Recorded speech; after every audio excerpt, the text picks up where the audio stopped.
Praise the Lord, you all my friends, you all the brothers and sisters and the children. I just pass on to my love in Jesus to you.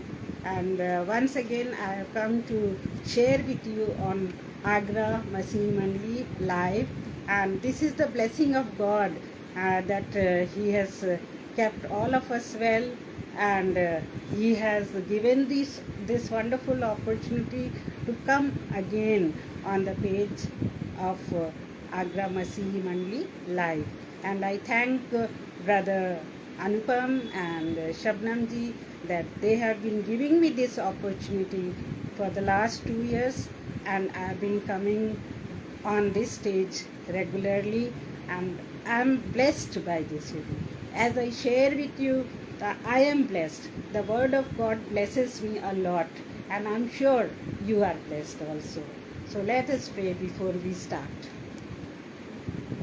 Dear gracious, loving Heavenly Father, we come to Thee and we ask You, Lord, to be with us, because You have said, wherever the 2 or 3 are gathered in My name, I shall be there. So, dear Father, we know that You are with us, and dear Jesus, You are with us. Holy Spirit, You are with us. And we welcome all of you, and Lord, we know that You love to be with Your children.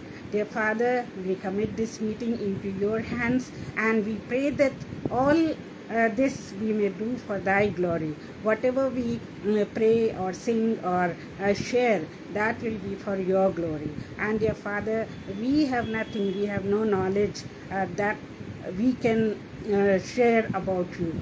But the Holy Spirit, which gives us the knowledge, which gives us the power, and gives us the courage to share Your words. So Lord, we know that You will help me and help all those who hear today, and bless each one, dear Father. For we ask all this in Jesus' precious name. Amen. Okay, so first of all, I'll just ask, how are you?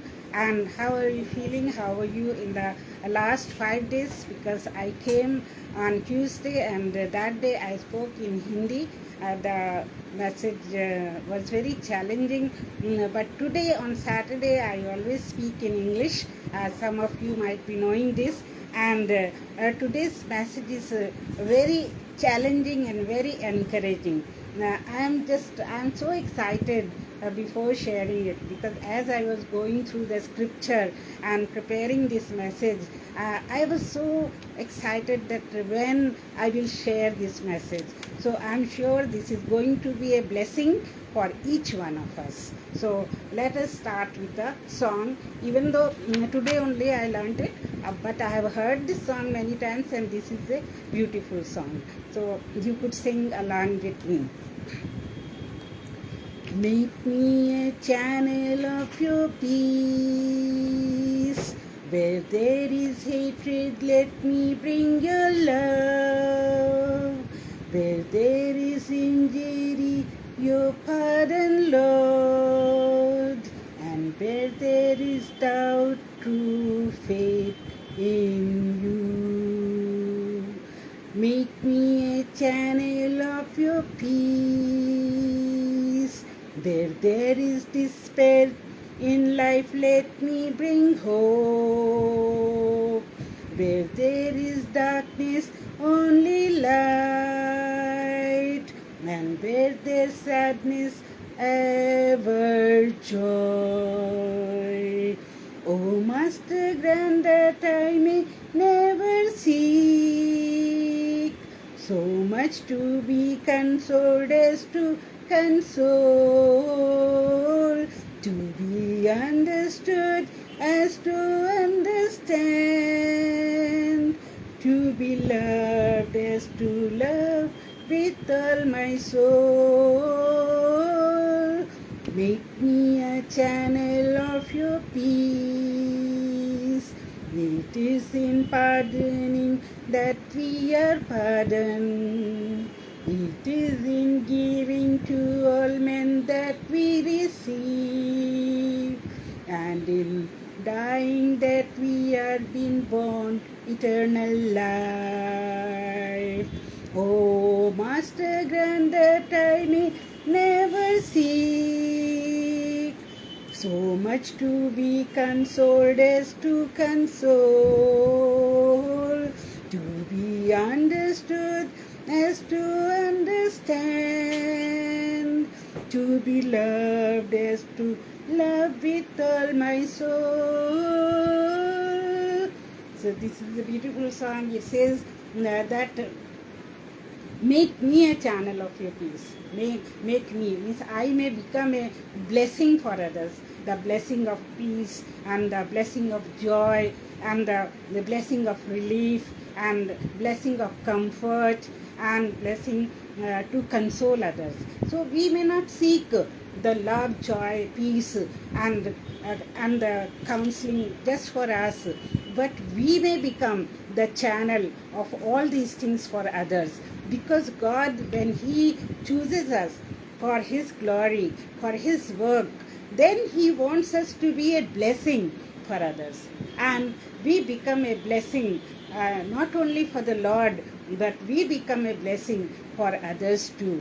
And that's why He has sent us into this world, that we may glorify Him and become a blessing for others. Because sometimes we wonder why we have come into this world, and so many times we think that everybody is born in this world, then they have a life which is full of misery, which is full of poverty, full of difficulties.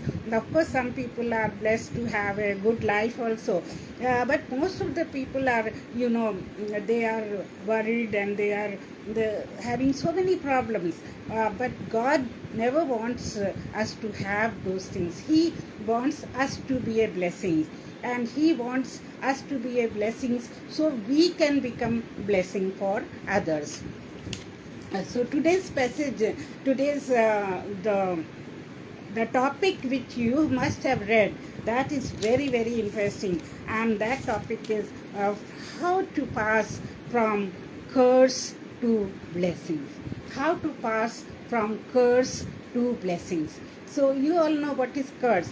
Curse means एक जो श्राप होता है, जो श्राप हमें किसी के मुंह से बद्दुआ लग जाती है, हम उसको श्राप कहते हैं. और ब्लेसिंग्स वी ऑल नो कि जो भी हमको ब्लेसिंग्स मिलती हैं किसी बड़े से या गॉड से, वो सारी जो ब्लेसिंग्स हैं हमारे जीवन में हमारे अच्छे के लिए होती हैं. लेकिन at the same time we have to remember that the same tongue it blesses and it curses also. जो हमारी जीभ है, जो एक समय पे तो किसी को ब्लेसिंग देती है और दूसरे समय पे किसी को श्राप भी दे सकती है. और हमारे टंग में बहुत ज़्यादा पावर है. बाइबल में लिखा हुआ है कि हमारी जीभ में वो शक्ति है जो कि जीवन और मृत्यु को पार कर सकती है. हमारी टंग में जीवन और मृत्यु की पावर है. सो हम जो भी कहते हैं, whatever we say, that may sound very supernatural, that how the word of our tongue may become blessing or curse for anybody. But God has given His children that power. And God, for example, you can see David's life, that in Psalms, David has cursed so many people, and he is known as a biggest curser in the Bible. That means he used to curse everyone, the person who has done this to me, so that may happen to him. God, you just finish that person. God, you finish that community. So he used to curse so many people. And some of his curses became true also. So all those things we will discuss later on. But now, just for the introduction, we should remember that how to change curse into blessing. Would you live with a curse in your life? Nobody wants to live with a curse, because it is a horrible life to live with a curse. But if we have blessings, then the life becomes so joyful and such a blessing for us and for others. So today this message may change somebody's life. As it has changed my life, it can change some of the people, some of you who are listening to this message. And of course, it is not my message, but it is God's message with the help of the children of God who have given this message to me. It is no knowledge what we have, but it is only the Holy Spirit. It is only God who gives us this kind of spiritual message for the benefit of our souls, our spirits. So first of all, I'll say that I'll just give a small example that there was a very, very famous pastor, and he's known in the whole world. He's called Prince. So he used to give messages here and there all over the world. So one day he was giving the message on the pulpit, and he saw one family on his left side, and he felt something in his spirit, and he went to that family, and he told them straight away that see, I feel in my spirit that your family is cursed. मतलब आपके family के ऊपर एक श्राप है. तो फिर ये पास्टर ने कहा, क्या आप उस श्राप से मुक्त होना चाहते हैं? तो उस फैमिली के जो हेड ऑफ द फैमिली थे, उन्होंने कहा हाँ, यस यस पास्टर. तो पास्टर ने फिर उनके लिए दुआ करी और वो पुलपिट पे फिर गए, और उन्होंने वहाँ से देखा कि ये जो फादर मदर, मतलब हस्बैंड वाइफ एंड उनकी डॉटर, ये 3 लोग जो बैठे थे, उनके चेहरे पर एक रौनक आ गई, और उनके चेहरे एकदम से खिल उठे, रेडिएंट हो चुके. और फिर उसके बाद जब चर्च सर्विस ख़त्म हो जाती है, तो ये जो पास्टर है, ये फिर से उनके पास आते हैं. मतलब गॉड उनको बचाना चाहता था. He wanted to save them. So he came to them again, and he noticed that the girl's leg was having plaster. उसके लेग पे प्लास्टर था, उनकी बेटी के लेग पे प्लास्टर था. और उन्होंने पूछा कि इसकी लेग ये कब से ऐसे बीमार है? तो उसके पापा ने बताया कि 18 मंथ्स से वो जो है इस पर कास्ट पर है, और उसको फ्रैक्चर हुआ है, और 18 मंथ्स में उसको 3 बार उसी जगह पर फ्रैक्चर हो चुका है. उसी जगह पे उसकी टांग जो है वो टूट चुकी है. तो फिर पास्टर जो थे, उन्होंने कहा अच्छा, तो क्या मैं इसके हीलिंग के लिए प्रेयर करूं? तो उसके बच्ची के फादर ने कहा हाँ हाँ ज़रूर प्रेयर करिए. फिर उन्होंने उसके लिए प्रार्थना करी, और वो लड़की और उसके माता पिता दोनों सब अपने घर चले गए. और कुछ दिनों के बाद the father of that girl calls the pastor, and he says, Pastor, you know my daughter is healed. I took her to the doctor, and doctor took the x-ray, and he said that your daughter is healed. Even though the same doctor had told them that this girl is never going to be healed, because 3 बार उसके हड्डी में उसी जगह पे fracture हुआ है, तो ये कभी भी ठीक नहीं होगी, और ये ऐसे लंगड़ा के ही चलेगी. तो यू कैन इमेजिन दैट वो उनकी बेटी ठीक हो जाती है. और ये पास्टर कहते हैं कि इस बेटी के ऊपर इसीलिए ये ठीक नहीं हो रही थी, क्योंकि उसके ऊपर अभिशाप था, उसके ऊपर श्राप था, इसलिए वो ठीक नहीं हो रही थी. तो ये श्राप जो है वो आया कहाँ से? अब आप सोचेंगे कि ये तो पुरानी बातें हैं, और कोई भी डॉक्टर से, अगर मैं खुद मेडिकल लाइन में होकर किसी भी डॉक्टर से ऐसी बात करूं, तो वो मेरे पर हंसेगा. वो कहेगा अरे you believe in all these things, this is अंधविश्वास ही. ऐसे कहेंगे अंधविश्वास है. एक्सीडेंट तो किसी का भी हो सकता है, बीमार तो कोई भी पड़ सकता है, और ठीक भी हो सकता है. तो जो लोग प्रभु में विश्वास नहीं करते हैं, वो लोग जो हैं वो इस बात पर विश्वास नहीं करेंगे, और वे ही लोग जो हैं हम पर भी हंसेंगे जब हम ऐसी बात करेंगे. लेकिन मेरे प्रियो, ये बात बिल्कुल सच है कि हमारा परमेश्वर सच्चा परमेश्वर है. He is a living God and he can do miracles. He is a miracle working God. Then he can send Jesus Christ through a Virgin Mary. Then he can make the sea depart into 2 parts. He cannot do for us, and which are not true. Bible is the book which is the most true book in the world, and this is the first book which was published in the world, and there are, you know, the maximum copies of Bible in the whole globe. You can imagine, so many people tried to destroy the Bible. Today also they are trying to destroy the Bible, but they could not do it. So my dear, this is the word of God, the living word of God, which no one can destroy. Even though people hate it, but they cannot destroy it, because it is the word of the living God. Then there is another example this pastor gave, that there was a lady who wanted the best job in her city, and she prayed to the Lord, God मुझे ऐसा job दीजिए जिसमें मेरी तनख्वाह, मेरी salary बहुत अच्छी हो, बहुत बड़ी हो. और वो इस तरह से प्रार्थना करती थी. ऑफ कोर्स वो क्रिश्चियन थी, और उसको एक बहुत अच्छा जॉब मिला भी, और वो बहुत अच्छे जॉब में बहुत वेल पेड एग्जीक्यूटिव सेक्रेटरी बन गई, और उसके बाद वो बहुत अच्छा पैसा कमाने लगी. लेकिन उनके ऑफिस में जो बॉस थे और उनके बॉस के अंडर में जो और वर्कर्स थे, वो लोग क्या करते थे, वो विच क्राफ्ट में बिलीव करते थे. और विच क्राफ्ट आप सबको पता है कि विच क्राफ्ट जो है वो गॉड हेट करता है. वो कभी भी विच क्राफ्ट को पसंद नहीं करता है. मैं देख रही हूँ कि बहुत से लोग ऐसे हैं जो मुझे हिंदी में सुनना पसंद करेंगे, इसलिए मैं हिंदी और इंग्लिश दोनों में बोल रही हूँ. तो वो विच क्राफ्ट वाले लोग थे, और एक दिन उनकी जो हेड है वो आती है, लेडी होती है, वो आती है, वो कहती है कि जो आपकी सेक्रेटरी है इसको कुछ टाइप करने के लिए दीजिए. तो बॉस सेक्रेटरी से कहता है कि चलो तुम ये टाइप करो जो हम बोल रहे हैं.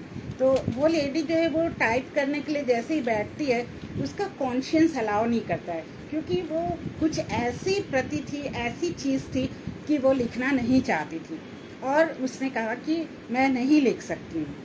तो बॉस ने कहा ठीक है, अगर तुम्हारा कॉन्शियस अलाउ नहीं कर रहा है तो मत लिखो. But at the same time जो वो विच क्राफ्ट की हेड थी लेडी, उसने पता नहीं क्या ऐसा जादू किया या क्या ऐसी प्रेयर करी सेटन से कि वो लेडी, उसकी उंगलियां एकदम टेढ़ी हो गई. जो सेक्रेटरी थी उसकी उंगलियां टेढ़ी हो गई, और वो उसके बाद कोई भी लिखने का काम नहीं कर सकी, और कई दिनों तक वो इसी कंडीशन में रही. और जब वो डॉक्टर के पास गई तो डॉक्टर ने बताया कि उसको एक्यूट आर्थराइटिस हो गया था. एक्यूट आर्थराइटिस मतलब हड्डियों के जोड़ों में सूजन आ जाना, और उसके कारण जो उंगलियां उसकी नहीं मुड़ती थी. तो जब वो इन पास्टर के पास आई, तो ये अपने ही मिनिस्ट्री के बहुत सारे एग्जाम्पल्स देते हैं. तो उन्होंने कहा, जब वो उस पास्टर के पास आई तो उन्होंने एकदम पहचान लिया कि उस लेडी के ऊपर किसी का श्राप है, और उन्होंने उसके लिए प्रार्थना करी. और उसने पास्टर ने कहा कि तुम भी मेरे पीछे पीछे प्रार्थना करो. पर वो थोड़ी हेजिटेंट थी, वो झिझक रही थी, वो प्रार्थना करना नहीं चाह रही थी. लेकिन पास्टर ने कहा कोई बात नहीं, मैं जैसे कहता हूँ मेरे पीछे पीछे तुम वैसे ही बोलो. फिर पास्टर ने प्रार्थना करनी शुरू करी, और वो लेडी भी उनके पीछे पीछे वैसे ही बोलने लगी. और बाय द टाइम प्रार्थना ख़त्म हुई, यू वोंट बिलीव, उसकी फिंगर्स एकदम खुल गई, उसके हाथ खुल गए और एकदम नॉर्मल हो गए, सॉफ्ट हो गए जैसे उसके पहले थे. So praise the Lord and glory to God that lady became completely perfect and completely healed. तो ये जो था, इस लेडी के ऊपर एक श्राप का असर था जो वो विच लेडी ने इसको दिया था. तो आप सोच सकते हैं कि ये हम क्रिश्चियंस पे भी श्राप आ सकते हैं. लेकिन जो लोग प्रभु यीशु मसीह में हैं, जिनके ऊपर प्रभु यीशु मसीह का लहू है, जो प्रभु यीशु मसीह के लहू से ढके हुए हैं, उनके ऊपर कोई भी श्राप, कोई भी जादू, कोई भी काला जादू, पीला जादू, लाल जादू, कोई भी जादू असर नहीं करता है, क्योंकि वो प्रभु यीशु मसीह के लहू से ढके हुए हैं. सो मेरे प्रियो, हम सबको अपने आप को, अपने बच्चों को, अपने फ्रेंड्स को, अपने जान पहचान वालों को, सबको ये बात बतानी चाहिए और सबको प्रभु यीशु मसीह के लहू से ढांपना चाहिए। अपने बच्चों को, वेदर दे बिलीव और not believe in Jesus Christ, we should cover them with the blood of Christ. So let us come to the scripture now. ये जो ब्लेसिंग्स एंड कर्सेस हैं, कर्सेस जो हैं वो ये नहीं कि केवल सेटन की तरफ से आते हैं, कर्सेस गॉड की तरफ से भी आ सकते हैं। गॉड भी, परमेश्वर भी हमको श्राप दे सकते हैं जब हम गलत काम करते हैं। तो इसके बारे में हम स्क्रिप्चर में जाएंगे, और अगर हम उत्पत्ति की किताब निकालें और उसका 22वां अध्याय और 16वीं आयत से पढ़ें, उत्पत्ति genesis 22 verse 16 we will read. Okay. So here it says, and the Lord said, by myself I have sworn, declares the Lord, because you have done this and have not withheld your son, your only son. मतलब यहाँ पर किसकी बात हो रही है? आप सबको एकदम से याद आ गया होगा कि यहाँ पर इब्राहिम की बात हो रही है। जब इब्राहिम को 100 साल की उम्र में गॉड ने बेटा दिया था, उसी बेटे को कुर्बान करने के लिए गॉड ने कहा। तो जब परमेश्वर ने उससे कहा कि तुम इस बेटे को की बलि चढ़ा दो, तो इब्राहिम के मन पे क्या गुजरी होगी? क्या कोई भी बाप अपने बेटे की बलि दे सकता है, जबकि वो बेटा उसको इतने वर्षों तक 100 साल इंतज़ार करने के बाद मिला हो? और ये, लेकिन इब्राहिम की प्राथमिकता, प्रायोरिटी क्या थी? उसकी प्रायोरिटी ये थी कि वो परमेश्वर की आज्ञा को माने। परमेश्वर जिसने उसको इतनी सारी ब्लेसिंग्स दी थी, इतनी सारी आशीषें दी थी, वो उसकी आज्ञा को माने। उसको पता था कि अगर मैं परमेश्वर की आज्ञा को नहीं मानूंगा तो ये सारी आशीषें मुझसे छीन सकती हैं। ये सारी लैंड, ये सारा वैभव, ये सारे जो खेत, ये सारे बैल बकरी और मेरा परिवार, इसको कुछ भी हो सकता है अगर परमेश्वर अपनी आशीषों वाला हाथ मेरे ऊपर से हटा लेगा, अगर मैं उसकी आज्ञा को नहीं मानूंगा। तो इसलिए क्या होता है, इब्राहिम एकदम से तैयार हो गया और वो अपने बेटे की बलि चढ़ाने के लिए उसको ले गया। लेकिन परमेश्वर इब्राहिम को अच्छी तरह जानता था, और उसने उसका विश्वास जब देखा और उसकी तत्परता देखी, उसकी आज्ञाकारिता देखी, तो परमेश्वर बहुत खुश हुआ, बहुत प्रसन्न हुआ, और उसने ढेरों आशीषें इब्राहिम को दे दी, ढेरों आशीषें। Let us read some of them.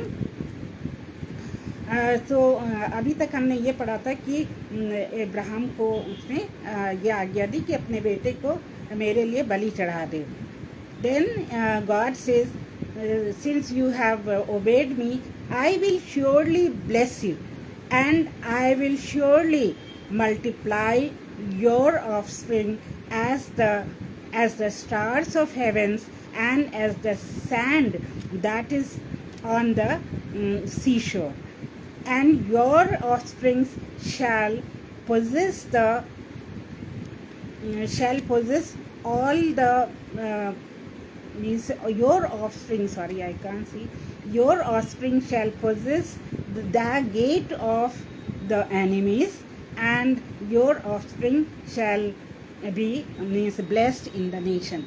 So you can see here, जब इब्राहिम ने परमेश्वर की आज्ञा को माना तो परमेश्वर ने उसको कितनी सारी ब्लेसिंग दी।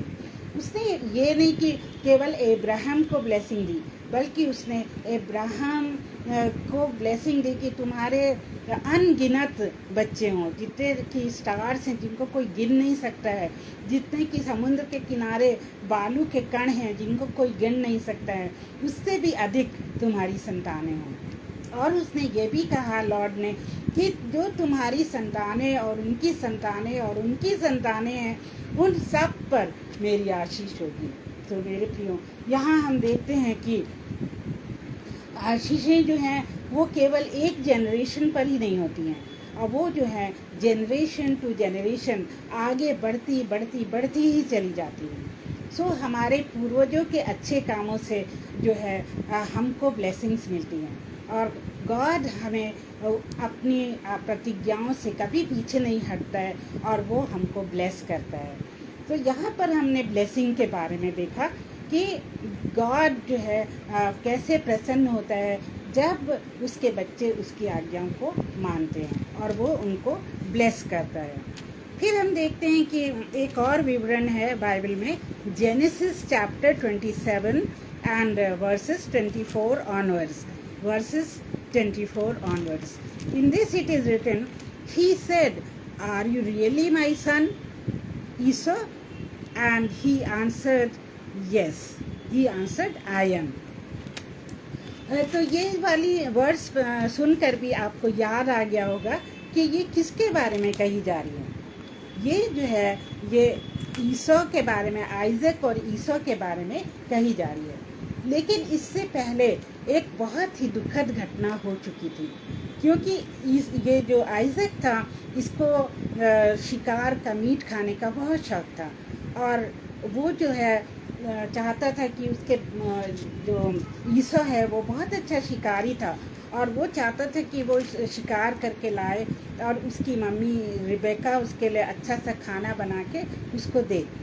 तो रिबेका को ये बात अच्छी तरह पता थी कि जितनी भी आशीषें, जितनी भी ज़मीन जायदाद और धन दौलत, वो जो है वो पहले बेटे का होता है, जो सबसे बड़ा बेटा होता है। तो हम सबको पता है कि ईसो जो है वो बड़ा बेटा था, क्योंकि वो पहले जो है अपनी माँ के पेट से निकला था, और उसके बाद जेकब निकला था। जेकब उसका पैर पकड़े हुए बाद में निकला था। तो इस तरह से जो जितनी भी ब्लेसिंग्स फादर के पास थी वो सब किसके लिए थी? ईसो के लिए थी। लेकिन वो उसकी जो माँ रिबेका है, जेकब की माँ रिबेका, ईसो और जेकब की, वो जेकब को बहुत प्यार करती थी। और जैसे लोग करते हैं ना पार्शियलिटी, कि माँ बाप किसी बच्चे को ज़्यादा प्यार करते हैं, किसी बच्चे को कम प्यार करते हैं, तो इसी तरह से जो बाप है वो अपने बेटे को ज़्यादा प्यार करता था, और माँ अपने बेटे जेकब को ज़्यादा प्यार करती थी। तो एक दिन वो जेकब से कहती है कि तू जा शिकार मार के ला, और मैं उसको अच्छा सा खाना बना देती हूँ, और क्या कर, तू अपने पिता को ये देकर आ जा, और उसकी सारी ब्लेसिंग्स अपने बड़े भाई की तू ले ले। तो जेकब जो है वो कहता है, पर मैं ऐसे कैसे करूँगा? तो कहती तुम चिंता नहीं करो। और फिर वो शिकार जब करके लाता है तो रिबेका क्या करती है, उसको ईसो के कपड़े पहना देती है, और उसके ईसो के तो बाल होते हैं शरीर पे बहुत, तो वो ऐसे कपड़े बनाती कि हेयर भी, उसके बाल भी पता चले। फिर अच्छा सा उसके लिए खाना बना देती है, और ये जेकब जो है, जेकब खाना लेके अपने पिता के पास जाता है, और आइजक जो है जब उसकी खुशबू सुनता है तो उसको तो ऑलरेडी बहुत ही खाने का शौक़ था, लेकिन उसके अंदर थोड़ा सा डाउट आया, और उसने कहा कि क्या तू सच में ईसो है? मेरे पास बहुत कुछ है बाइबल में पढ़ने के लिए, लेकिन टाइम बहुत हो जाएगा, इसलिए मैं शॉर्ट में बता रही हूँ कि क्या तू सचमुच में ईसो है? तो ये जेकब कहता है यस। तो उसके बाद ये जब आइजक सारा कुछ खा लेता है, उसको बहुत अच्छा लगता है। फिर ये जेकब उससे ब्लेसिंग मांगता है कि फादर अब तू मुझे ब्लेसिंग दे। तो फादर जो ईसो को ब्लेसिंग देनी थी, बड़े बेटे को जो देनी थी, वो सारी ब्लेसिंग्स इसको दे देता है, जेकब को। और वो सारी ब्लेसिंग्स यहाँ पे लिखी हुई क्या क्या वो देता है कि तेरे पास ये होना चाहिए, तेरे पास वो होगा, तेरे को सारे लोग सिजदा करेंगे, तेरे भाई तेरे को सिजदा करेंगे, वो तेरे अंडर में रहेंगे, और तेरे पास बहुत ज़्यादा धन दौलत होगा, और तेरी माँ के जो दूसरे बच्चे हैं वो भी तुझको जो है मानेंगे, तेरी सिजदा करेंगे। तो ये जेकब बड़ा खुश हो जाता है, और ये सारी ब्लेसिंग्स अपने पिता से लेके चला जाता है। और ईसो जब आता है, सचमुच में जब ईसो आता है वीट लेकर और उसको बनाकर अपने पिता को देता है, तो पिता एकदम से बहुत चक्का रह जाता है। वो कहता है कि अगर तू ईसो है तो वो कौन था जो कुछ देर पहले मुझे खाना खिला के चला गया? तब ये समझ जाता है कि ये जो ईसो है समझ जाता है कि वो ज़रूर मेरा भाई होगा, क्योंकि उसको पता था कि जेकब जो है वो बहुत धोखेबाज है। इवन दो वो जेकब को परमेश्वर बहुत प्यार करता था, पर वो शुरू से ही बहुत कनिंग था। और तब आइजक कहता है कि उसने धोखे से तेरा सारी ब्लेसिंग्स तो ले ली हैं। तो अब ये आइजक ज़ोर ज़ोर से रोने लगता है, कहता है पिता मुझे कुछ तो एक तो ब्लेसिंग दे दो। तो कहता है आई एम वेरी सॉरी, अब तो मेरे पास कुछ भी नहीं बचा है, अब मैं तुझे क्या ब्लेसिंग दूँ। क्योंकि उन दिनों में कागज़ पत्री से कोई प्रॉपर्टी नहीं बांटी जाती थी, ना तो किसी के सामने या कोर्ट में जाके या किसी पंचायत के सामने जाके बांटी जाती थी। जो भी घर का बड़ा मतलब मुखिया कह देता था वही जो है वो फाइनल होता था। तो जब इसने आइजक ने ऐसा कह दिया इसको जेकब को, तो वो वाली ब्लेसिंग्स उससे वापस नहीं ले सकता था, क्योंकि वो ब्लेसिंग्स क्या थी, वो एक प्रोफेसी के समान थी जो कि परमेश्वर की तरफ से आई थी। इस तरह से जेकब को सारी ब्लेसिंग्स मिल जाती हैं, और वो इवन तो धोखे से मिलती हैं, लेकिन वो सारी ब्लेसिंग्स जेकब को मिल जाती हैं। फिर हमने फिर से देखा एक और यही एग्जाम्पल कि कैसे सारी ब्लेसिंग्स पिता से जो है उसके पुत्र ने ले ली। उसने धोखे से ले ली, लेकिन ले ली। तो अब हम अपने पर अगर इस बात को लागू करें तो हम सोच सकते हैं कि हम परमेश्वर की आज्ञाओं को मानेंगे और हम परमेश्वर को प्रेम करेंगे, तब परमेश्वर भी प्रसन्न होकर हमें बहुतायत से आशीषित करेगा, हमें बहुत सारी आशीषें देगा। तो इसीलिए ये वाला चैप्टर मुझे बहुत अच्छा लगा कि हमें परमेश्वर को हमेशा प्रसन्न रखना चाहिए और उसकी आज्ञाओं को मानना चाहिए, और तभी जो है परमेश्वर हमको ब्लेस करेगा। अदरवाइज़ अगर ब्लेसिंग्स नहीं आएंगी तो मानी बात है कि हमारी लाइफ में जो है वो कर्सेस आ जाएंगे, श्राप आ जाएंगे। और अगर हम प्रोवर्ब्स 26 वर्स 2 में देखें, प्रोवर्ब्स नीति वचन 26:2 में देखें, तो उसमें ऐसा लिखा हुआ है, like a sparrow in its flitting, like a swallow in its flying, a curse that is causeless does not alight. मतलब जो स्पैरो है और एक और बर्ड होती है, वो जो है जब वो उड़ रही होती है तब वो रुकती नहीं है, और उड़ते समय तो उसको जो मेहनत वो करती है तब उसको ब्लेसिंग मिलती है। अगर वो रुक जाए तो हो सकता है कि वो ब्लेसिंग उसको ना मिले। तो हमें क्या होता है, हमें स्पैरो के जैसे होना चाहिए। अगर एक बार हमने जीसस क्राइस्ट में, गॉड में अपनी फ़्लाइट ले ली है तो उसी फ्लाइट में बने रहना चाहिए। ये नहीं कि हम ब्रिटिश एयरवेज से फिर इंडियन एयरलाइन में आ जाएं। उससे क्या होगा, हमारा लेवल लो हो जाएगा और हो सकता है कि वो सारी ब्लेसिंग्स जो ब्रिटिश एयरवे में मिलती हैं हमको इंडियन एयरलाइन में ना मिले। तो ये एक जस्ट छोटा सा एग्जाम्पल है। और वो ऐसी कौन सी चीज़ें हैं जिससे गॉड प्रसन्न नहीं होते हैं, वो हमको डिट्रोनॉमी में दी गई हैं, व्यवस्था विवरण उसके 27 चैप्टर में। अगर आपको टाइम हो तो आप प्लीज़ पढ़ लीजिएगा।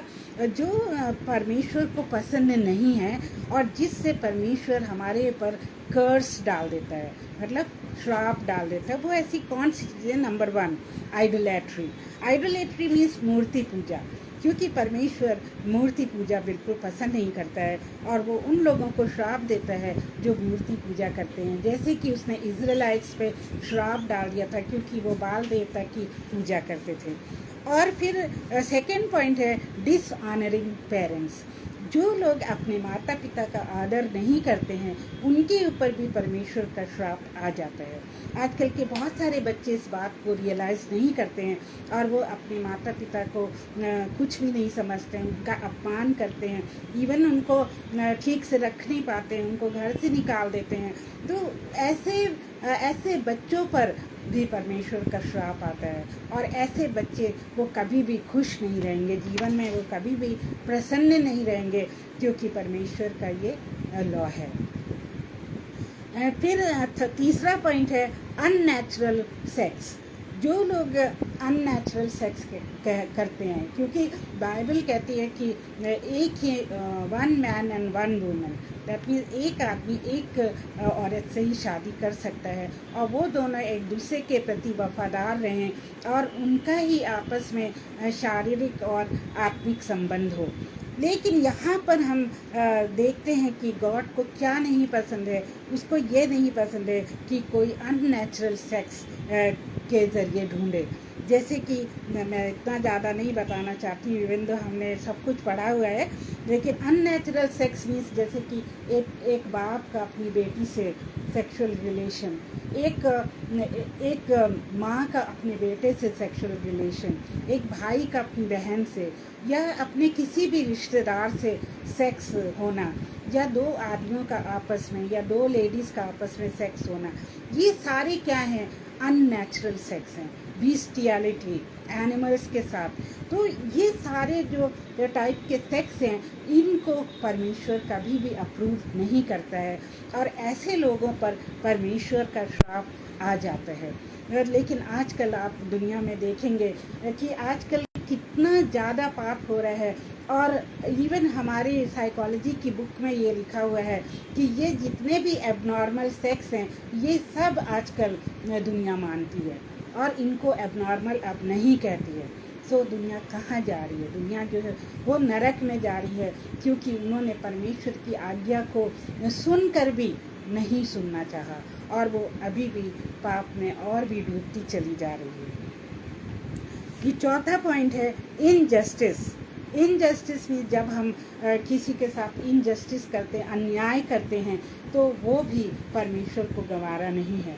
और उन लोगों को भी परमेश्वर श्राप देते हैं जो कि किसी विधवा पर या किसी अनाथ पर इनजस्टिस करते हैं, अन्याय करते हैं। बाइबल बड़े साफ लफ्ज़ों में कहती है कि अगर किसी विधवा या किसी अनाथ पे कोई अन्याय करता है तो उसको परमेश्वर ज़रूर सज़ा देता है। और इसी तरह से ये पास्टर ने अमेरिका का एग्जाम्पल दिया कि जो अमेरिका में हमारे अमेरिकन इंडियंस रहते हैं, उनके साथ भी जस्टिस नहीं होता है, और जो अफ्रीकन्स वहाँ रहते हैं, अमेरिकन अफ्रीकन्स, उनके साथ जस्टिस नहीं होता है। तो जो खुदा है वो उन लोगों को भी बहुत सारे श्राप देता है। और आपने देखा होगा कि अमेरिका में भी बहुत सारी बीमारियां हैं और बहुत सारे ऐसी चीज़ें हैं जिससे कि वो दुखी हैं। तो उसका कारण यही है। और हमने ये भी देखा कि ये प्राइम मिनिस्टर, प्रेसिडेंट की बातें हैं कि जो भी वहाँ प्रेसिडेंट बना अमेरिका में, उसको किसी ने मारना चाहा, उसकी हत्या करना चाहा, या तो वो सुसाइड करके मर गए। जैसे कि रीगन लेटेस्ट एग्जाम्पल, उनको भी जब वो प्रेसिडेंट बनने जा रहे थे तो किसी ने उनको शूट किया था, वो उनको मारना चाहता था। लेकिन उनके समाज में, उनके नेशन में इतनी ज़्यादा प्रार्थनाएं हो रही थी ये प्रेसिडेंट रीगन के लिए कि वो जो गोली थी वो उनके हृदय के पास से निकल गई और उनको दिल पर नहीं लगी, और इस तरह से वो बच गए। सो अगर ब्लेसिंग में इतनी पावर है, कर्स में पावर है, तो प्रार्थना में उससे भी अधिक पावर है मेरे प्रियो।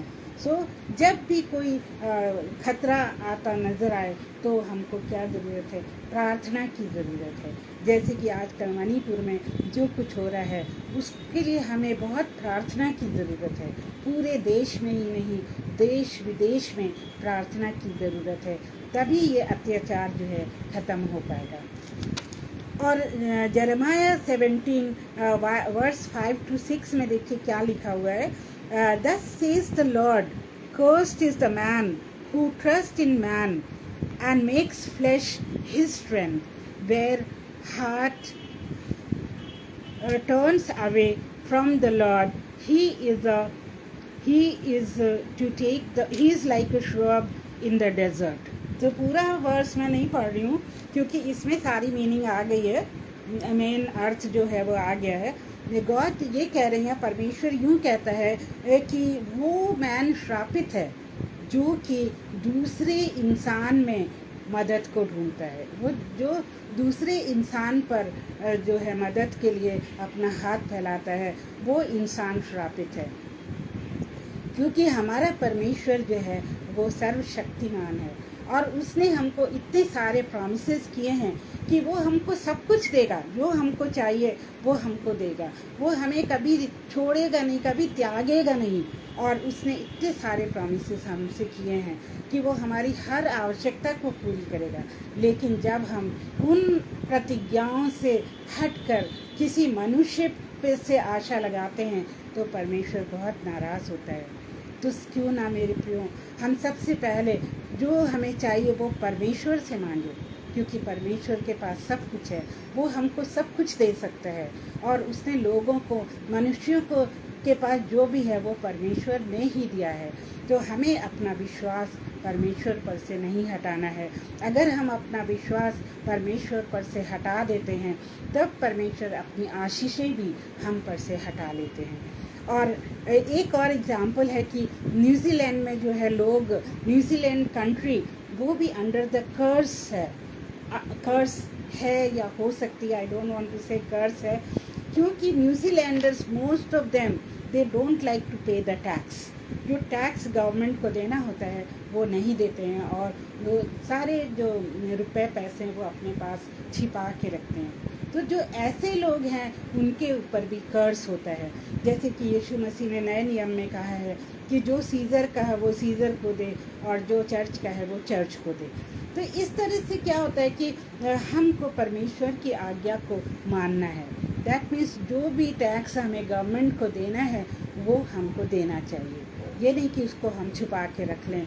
लोगों के घरों में, तहखानों में रुपयों की गड्डियाँ निकलती हैं। अभी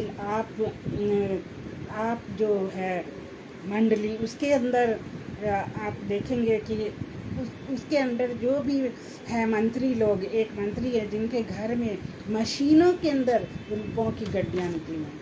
तो जब मैंने वो वीडियो देखा तो मैं दंग रह गई कि वो देखने में तो मशीनें लग रही हैं, लेकिन जब उनको खोला गया तो उसमें रुपए ही रुपए थे। और इस तरह से लोग जो हैं धन को जमा कर लेते हैं और उसका टैक्स पे नहीं करते हैं। तो पर वो ये नहीं जानते हैं कि परमेश्वर देख रहा है और परमेश्वर उसका बदला उन्हें ज़रूर देगा। फिर हम आगे बढ़ते हैं एक और जोशुआ के समय का एग्जाम्पल है। जोशुआ हिंदी में क्या, यहोशू कहते हैं उसको। तो जोशुआ जो था उसने क्या किया था कि जेरिको को बदला दी थी। जेरिको एक वहाँ पे सिटी थी जहाँ से वो निकलता है ना, एक जो नाटा आदमी था जो यीशु मसीह को देखना चाहता था, तो वो वहाँ से जो निकलता है वो जेरिको, उस सिटी का नाम है जेरिको। तो वो जेरिको में क्या होता है, जेरिको को इसमें जोशुआ ने श्राप दिया था कि यहाँ पर इस उजड़ी हुई सिटी को जो भी बसाएगा उसके बच्चों का नाश हो जाएगा। तो उसने ये श्राप जेरिको को दिया था। लेकिन क्या हुआ कि 500 वर्षों के बाद, 500 सालों के बाद एक ऐसा व्यक्ति आया जिसने जेरिको को फिर से बनाना चाहा, जिसने जेरिको को फिर से खड़ा करना चाहा। उस व्यक्ति का नाम था हायल, और हायल वो बेथल का था, बेथल में वो रहते थे, और उन्होंने जेरिको को फिर से बना दिया। जब उसने पहली नींव डाली तो क्या हुआ, उनका बड़ा बेटा मर गया। जब उन्होंने गेट बनाया तो उनका छोटा बेटा वो भी मर गया। सो जो श्राप किसने, जोशुआ ने दिया था, परमेश्वर ने जोशुआ के ज़रिए दिया था, वो श्राप आप देखिए 500 साल के बाद भी वैसे ही रहा। और जो इसके दोनों बच्चे मर जाते हैं क्योंकि उन्होंने परमेश्वर की आज्ञा को नहीं सुना और उस सिटी को फिर से बना दिया। तो मेरे प्रियो, हमें कभी भी परमेश्वर के वचन से नहीं खेलना चाहिए और हमें कभी भी उसको हल्का नहीं लेना चाहिए कि परमेश्वर ने तो ये हम 1000 साल पहले कहा था, 1500 साल पहले कहा था और 6000 साल पहले कहा था, अब ये कहाँ लागू होगा, अब तो हम इसको नहीं मानते तो कुछ नहीं होता। तो इस तरह से क्या होता है कि लोग परमेश्वर की आज्ञा को भूल जाते हैं, उसको तोड़ देते हैं और वो उसके वचन को बहुत हल्का लेने लगते हैं, तो इसीलिए उनको सज़ा मिलती है। इसी तरह डेविड जो था, डेविड ने क्या किया था कि उसने एक पहाड़ को भी ऐसे बद्दुआ दी थी। उसने कहा था कि तू जो जब सॉल और जोनाथन की डेथ हो जाती है तो डेविड उस पहाड़ के पास जाता है और उससे कहता है, that is called mountain of Gilbert, और उस पहाड़ को वो कर्स करता है कि उसको श्राप देता है कि तुझ पर ना तो हरियाली होगी, ना तो कोई खेत होगा, ना तो कोई नगर बसेगा। और वो 1500 वर्ष के बाद भी वो पहाड़ कभी नहीं बच सका। उसके चारों तरफ जितने पहाड़ थे वो सब हरे भरे थे, पर वो पर्टिकुलर माउंटेन ऑफ गिलबर्ट वैसे ही का वैसा सूखा रहा और वहाँ कोई भी उपज नहीं हुई, कोई भी व्यक्ति वहाँ आके नहीं बसा। तो यहाँ पर भी देखिए जो श्राप है वो लागू हुआ, और वो भी एक मनुष्य जो कि परमेश्वर का जन है, डेविड, दाऊद, उसने ये श्राप दिया था। उसके बाद हम गहेजी को देखते हैं कि गहेजी ने भी लालच किया और उसने उस धन को एलिशा से छिपाया, उससे झूठ बोला, तो क्या हुआ, उसको लेप्रेसी हो गई, उसको कोढ़ का रोग लग गया। और लेप्रेसी ये नहीं कि सिर्फ उसको लगा, उसकी पीढ़ी दर पीढ़ी सबको वो श्राप लगा, उनकी गहेजी को ही नहीं, उसके बच्चों को, बच्चों के बच्चों को, सबको लेप्रेसी हो जाएगी। तो इस तरह से जो श्राप है वो जनरेशन टू जनरेशन लगता है। और इसी तरह से अगर हम न्यू नियम में जाएं, अगर हम अभी तक पुराने नियम की बात कर रहे थे, अगर हम नए नियम में जाएं तो हम देखते हैं कि प्रभु यीशु मसीह जब भूखे होते हैं, उनको भूख लग रही होती है, तो उनको एक अंजीर का पेड़ दिखता है और वो अंजीर के पेड़ के पास जाके देखते हैं कि उसमें कोई फल नहीं है। और जबकि वो फलों का मौसम नहीं था, उस समय अंजीर के फल नहीं आते थे, लेकिन कुछ लोग कहते हैं कि फल आने से पहले कोई छोटी सी जैसे कली होती है वो आती है, उसको नफ़ा कहते थे, नफ़ा। तो वो जो कलियां भी उसमें नहीं थी, तो प्रभु यीशु मसीह को पता चल गया था कि ये पेड़ जो है ये फल भी नहीं लाएगा। तो प्रभु यीशु मसीह ने उसको कर्स किया, उसको श्राप दिया कि आज के बाद से तेरा फल कोई भी नहीं खाएगा, मीन्स तेरा फल कोई नहीं खाएगा। और जो उसके चेले थे वो बड़े आश्चर्यचकित हो गए कि अरे ये प्रभु यीशु मसीह हमारा गुरु एक पेड़ से बात कर रहा है, पेड़ से बात करने का क्या मतलब है। तो इस तरह बड़े अचंभे से सोचने लगते हैं। लेकिन दूसरे दिन जब ये यीशु मसीह के साथ उसी रास्ते से गुजर रहे होते हैं तो वो देखते हैं कि सच में वो अंजीर का पेड़ सूख चुका है। और तब पतरस कहता है कि हे प्रभु, ये अंजीर का पेड़ तो सूख चुका है। तो जो भी श्राप मुंह से निकलता है, ये टंग इतनी पावरफुल है कि वो श्राप लग जाता है, और जो भी ब्लेसिंग निकलती है वो ब्लेसिंग भी लगती है। सो आइए हम ज़्यादा डिटेल में नहीं जाके हम जल्दी से क्या करते हैं, ब्लेसिंग्स के बारे में देख लेते हैं कि कौन कौन सी ब्लेसिंग्स होती हैं। जब हम परमेश्वर को मानते हैं, उसकी आज्ञाओं पे चलते हैं, तो हमें कौन कौन सी ब्लेसिंग्स मिलती हैं। एक तो होती है ब्लेसिंग हेल्थ की, हमारा अच्छा स्वास्थ्य, ये एक आशीष है परमेश्वर की तरफ से। हमारा लंबा जीवन, ये भी एक आशीष है, क्योंकि बाइबल कहती है कि जो लोग अपने माता पिता का आदर करेंगे उनकी उम्र लंबी होगी, और जो अपने माता पिता का आदर करते हैं वो अपने नाती पोते पोती और उनके भी बच्चों को देखेंगे। दैट मीन्स इतनी लंबी उनकी उम्र होगी। मैं नहीं सोचती इतनी लंबी उम्र हो के कोई भी सुखी होगा, बिकॉज बहुत ज़्यादा क्या होता है, लाचार हो जाता है इंसान जब बहुत ही ज़्यादा बूढ़ा हो जाता है या बूढ़ी हो जाती, तो दूसरों के ऊपर निर्भर करना पड़ता है।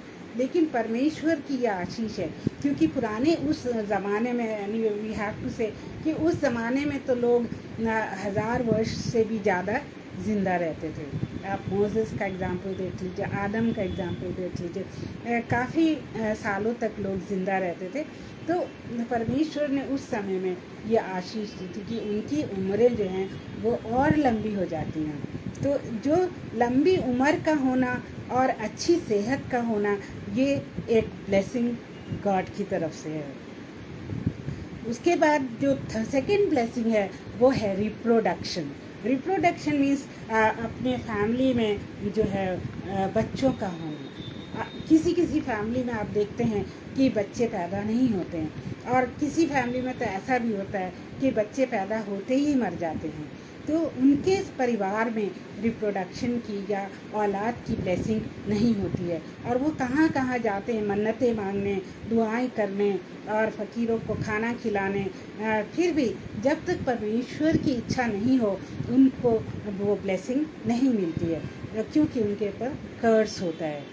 फिर तीसरी जो ब्लेसिंग है वो होती है प्रॉस्पेरिटी।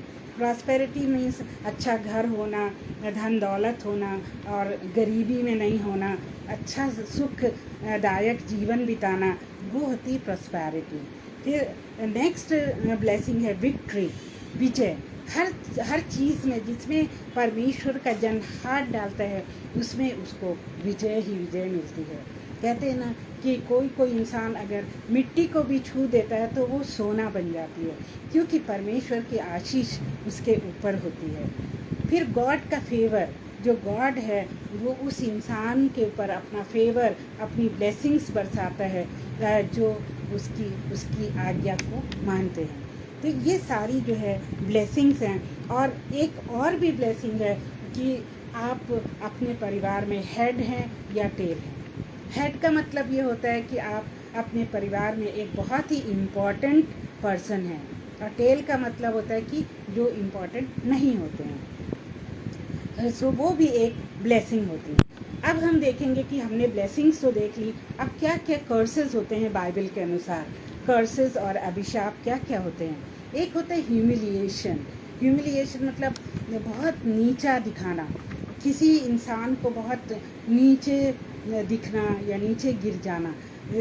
हो सकता है कि वो इंसान जो है बहुत अमीरी से गरीबी में चला जाए, और वो इंसान जो है बहुत ही अमीर व्यक्ति हो, लेकिन वो घमंड के कारण जो है क्या हो, उसका पतन हो जाए। क्योंकि बाइबल कहती है जो घमंडी इंसान होता है उसके आगे आगे पतन चलता है, वो पहले ही से समझो गिरने वाला होता है। तो एक वो है कि ह्यूमिलिएशन। देन सेकंड है बैरननेस। बैरननेस का मतलब क्या होता है कि निसंतान होना, जिनके संतान नहीं होती, जो लेडीज़ बांझ होती हैं। और आपने देखा होगा कि बहुत से परिवारों में ये परेशानी होती है, और बहुत से परिवार दुआएं मांगते हैं, और वो चर्चेस में भी पास्टर्स को दुआ करने के लिए कहते हैं, और जो दूसरे धर्मों के लोग हैं वो अपने पुरोहितों के पास जाते हैं, दान चढ़ाते हैं, सैक्रिफाइस चढ़ाते हैं कि उनके घर में संतान हो जाए। तो ये भी एक कर्स होता है, क्योंकि हो सकता है उन्होंने किसी का दिल दुखाया हो, या किसी की उनके परिवार में हत्या कर दी हो, या हो सकता है किसी की प्रॉपर्टी को उन्होंने अन्याय से छीन लिया हो, तो उन लोग को किसी ने श्राप दे दिया हो कि तुम्हारे घर में कभी भी संतान पैदा नहीं होगी। तो वो श्राप जो है उस परिवार को लग जाता है, और उनके घर में संतान पैदा नहीं होती है। तो जब तक वो अपने पापों को अंगीकार न कर लें, और जब तक वो किसी से प्रार्थना न कराएं, प्रभु यीशु मसीह के नाम में उस बंधन को ना तोड़ें, तब तक उनको संतान नहीं होती है। सो मेरे प्रियो, ये भी एक श्राप है कि सिकनेस, बहुत से लोगों को क्या होता है कि बीमारी होती है, बहुत लंबे समय के लिए बीमारी होती है। बीमारियां जैसे बुखार आया तो पर्सन 1-2 दिन में ठीक हो जाता है। टाइफाइड का बुखार आया तो हो सकता है 2-3 महीने लग जाएं। लेकिन कुछ बुखार ऐसे होते हैं जिनका कारण ही नहीं पता चलता है, और वो जो है महीनों सालों चलते हैं। इवन डॉक्टर्स उनकी हड्डियों से पानी निकाल के वो चेक करते हैं, फिर भी कारण का पता नहीं चलता है। और वो उसका कारण यही होता है कि उस इंसान को किसी का श्राप लगा होता है, तो इसलिए वो सिकनेस, बीमारी उनके जीवन में होती है। और आपने सुना होगा कैंसर जैसी भयंकर बीमारी कितने लोगों को हो जाती है। कुछ लोग तो ठीक हो जाते हैं अगर शुरू में उनकी जांच और इलाज करा दिया जाए, लेकिन जब ये कैंसर 3rd या 4th स्टेज में होता है तो इसका इलाज नहीं किया जा सकता है और मौत के सिवा और कोई चारा नहीं होता है। और ये लोग भी कई सालों तक ज़िंदा रह सकते हैं, कुछ लोग अपाहिज होकर कई सालों तक ज़िंदा रह सकते हैं, बट वो जीवन क्या होता है, ये क्रॉनिक इलनेस होती है और ये भी एक श्राप होता है। और पावर्टी, कई लोग जो हैं पावर्टी में रहते हैं, गरीबी में हमेशा रहते हैं और वो कहते हैं कि हे खुदा कब हमारी गरीबी दूर होगी, कब हम अच्छे दिन देखेंगे, अच्छे दिन आएंगे लेकिन कब आएंगे। तो इस तरह से लोग जो हैं बहुत ज़्यादा जो है गरीबी में रहना भी एक श्राप का कारण होता है। फिर डिवोर्स, अगर पति पत्नी आपस में डिवोर्स करते हैं तब उनके परिवार पर भी क्या होता है, श्राप होता है। अगर वो अपने बिना किसी कारण के पति पत्नी एक दूसरे को डिवोर्स कर दें, अगर वो अनफेथफुलनेस के कारण करते हैं डिवोर्स, जैसा कि बाइबल में लिखा है, तब तो खुदा उसको समझते हैं। लेकिन अगर उसके अलावा कोई कारण है तो परमेश्वर को वो पसंद नहीं है। फिर विजय नहीं पाना, पराजय होना, हर काम में पराजय होना, बिजनेस में फेल हो जाना, पढ़ाई में फेल हो जाना, ट्रेनिंग में फेल हो जाना, ये सब जो है पराजय के इनका कारण भी क्या होता है, श्राप होता है। और ऑब्सेशन, बहुत से लोग जो है एक ऑपरेशन, एक दुख से हमेशा ग्रस्त रहते हैं, वो दुख उनको छोड़ता नहीं है और उस दुख में ही वो डूब के मर भी जाते हैं। तो वो भी हो सकता है। भी फैमिली ब्रेक डाउन, अगर फैमिली ब्रेक डाउन हो जाए और पति पत्नी आपस में ना अच्छी तरह रहें, बच्चे उनका आदर ना करें, तब भी उनको श्राप लगता है। और गॉड का डिसफेवर होता है, मतलब गॉड फेवर नहीं करता है अगर वो लोग परमेश्वर की आज्ञा को नहीं मानते हैं। फिर हम जल्दी से देखेंगे कि 7 फैक्टर्स इन लाइफ क्या क्या हैं, जो कि इन पास्टर जिन्होंने ये वाला स्पीच दिया है, उन्होंने कहा है कि जो 7 फैक्टर्स होते हैं लाइफ में जो कि एक श्राप होते हैं।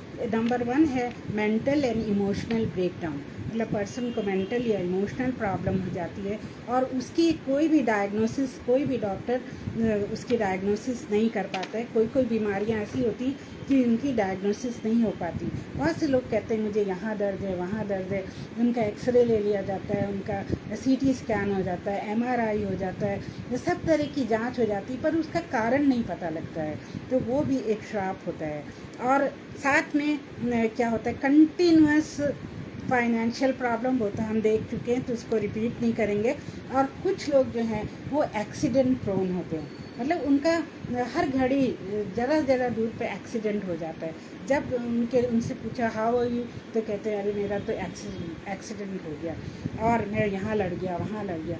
कुछ लोग गिरते पड़ते रहते हैं, तो ये भी एक तरह से श्राप होता है, क्योंकि उनके ऊपर परमेश्वर की या उसके दूतों की, फरिश्तों का साया नहीं होता है। फिर history of suicide and unnatural death, कई परिवारों में आप देखते हैं कि कुछ लोग सुसाइड ज़्यादा करते हैं और अननेचुरल डेथ्स भी बहुत होती हैं उनके परिवारों में। और जैसे कि एक दिन बुखार आया और डेथ हो गई, जिसका कोई कारण नहीं पता लगता है। जैसे आपने देखा कि जेरिको में वो 2 बच्चे कैसे मर गए जब उन्होंने जेरिको को उनके पिता ने दोबारा बिल्ड किया, उसका भी कोई कारण नहीं था, कोई फिजिकल कारण नहीं था, वो कारण केवल श्राप था। तो इस तरह से बहुत सारे फैक्टर्स होते हैं जो कि इंसान के जीवन में उसका श्राप का कारण बन जाते हैं। और इन सब श्राप से हम कैसे छुटकारा पा सकते हैं, क्योंकि हमारा टॉपिक क्या था, from curse to blessings, how to come out from curse to blessings. तो कर्स टू ब्लेसिंग्स केवल एक ही रास्ता है, एक ही रास्ता, और वो है यीशु मसीह, क्योंकि यीशु मसीह के आने तक कोई छुटकारा नहीं था, किसी भी अभिशाप से, श्राप से छुटकारा नहीं था। लेकिन जब यीशु मसीह आया तो वो क्रूस पर चढ़ गया, वो खुद एक श्राप बन गया, वो हमारे लिए श्रापित हुआ, वो हमारे लिए श्राप बन गया। हम सब के श्रापों को उसने अपने ऊपर ले लिया। और बाइबल हमें ऐसे बताती है कि जो लकड़ी की क्रूस पर चढ़ता है वो क्या होता है, वो श्रापित होता है। तो जब प्रभु यीशु मसीह क्रूस पर चढ़ा तो उसका यही मतलब है कि उसने हमको सारे श्रापों से मुक्त कर दिया। लेकिन उसके लिए हमें उसकी क्रूस के पास आना होगा, उसकी क्रूस के लहू से अपने आप को, उसके शरीर से बहते हुए लहू की बूंदों से अपने आप को धोना होगा, उस पर विश्वास करना होगा। तभी हम इन श्रापों से मुक्त होंगे और तभी जो है हमारी जनरेशन्स, हमारी पीढ़ियाँ जो हैं, जो कई जनरेशन, कई पीढ़ियों से श्रापित थी, वो भी मुक्त हो जाएंगी। तो मेरे प्रियो, क्या आपको लगता है कि आपके परिवार में किसी प्रकार का श्राप है? तो आप प्रभु यीशु मसीह के पास आइए, आप उससे गिड़गिड़ाइए, रोइए, अपने पापों की माफ़ी मांगिए और उससे कहिए, हे प्रभु, मेरे सारे श्रापों को, मेरे सारे पूर्वजों के पापों और श्रापों को आप ले लीजिए और मुझे और मेरे बच्चों को और पीढ़ियों को इन श्रापों से मुक्त कर दीजिए। और देखिए प्रभु यीशु मसीह कैसे आपके जीवन में काम करेगा। प्रभु यीशु मसीह को जख्म हुए, उसने बहुत सारी चोटें खाई। क्यों? ताकि हम जो हैं वो हील हो जाएं, हमको क्या मिले, अपनी बीमारियों से मुक्ति मिल जाए। So he was wounded that we might be healed, he died that we might have life. तो उसके मरने से हमको जीवन मिला, हमें उद्धार मिला। And he was made sin that we might be righteous. तो वो हमारे लिए पाप बन गया ताकि हम धर्मी बन जाएं, और वो हमारे लिए कर्स बन जाए ताकि हमको सारी आशीषें मिल जाएं। तो मेरे प्रियो, क्या आप ये सारी ब्लेसिंग्स लेने के लिए आप तैयार हैं? तो आप यीशु मसीह के पास आइए और उससे पर्सनली बातें कीजिए, या आपस में परिवार में बैठ के बातें करिए, और देखिए आपके जीवन में ज़रूर एक चेंज आएगा। और जब मैं ये बात कह रही हूँ तो मेरे अंदर जैसे बिजली जैसी चकाचौंध हो रही है, बिजली जैसी जा रही है, क्योंकि पवित्र आत्मा मुझसे कह रहा है कि ये बात जितने लोग इसको सुन रहे हैं या सुनेंगे, उन सब के जीवन में बहुत तायत से फल लाए, बहुत तायत से आशीषें लाए और उनके जीवन के सारे श्रापों को मिटा दे। और इन श्रापों को हमेशा के लिए मिटाने के लिए हमको बाइबल पढ़ना बहुत ज़रूरी है, खुदा की आवाज़ को सुनना बहुत ज़रूरी है, और उसके बताए हुए वचन पे चलना ज़रूरी है। नहीं तो ये सारी ब्लेसिंग्स हमसे वापस भी ली जा सकती हैं।